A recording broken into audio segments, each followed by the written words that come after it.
Sinabi ng asawa ko na may overtime siya sa opisina, pero nang ko ang GPS sa kalagitnaan ng gabi, nakita kong nasa isang resort siya sa labas ng lungsod kasama ang babaeng dati niyang kasamahan sa trabaho, at ang natuklasan kong kasunod ay halos ikabaliw ko.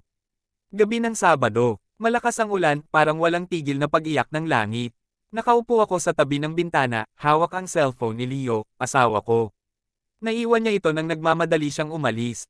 Sabi niya, may emergency meeting daw sa office, baka abutin ng madaling araw.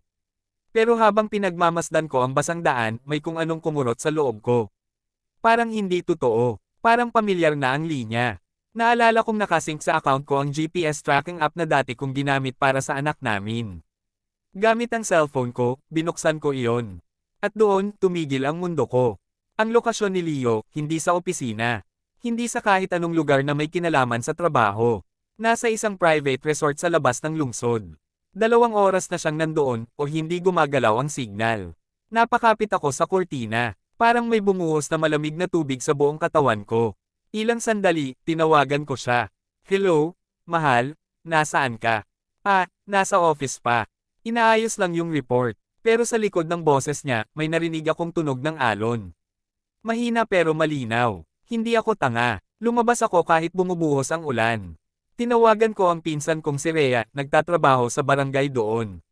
Rhea, pakicheck mo nga yung resort sa may highway.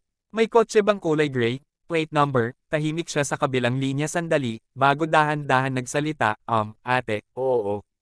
Nandito. May kasamang babae si Kuya Leo. Akala ko nga pinsan niya. Parang biglang nawala ang lahat ng tunog sa paligid.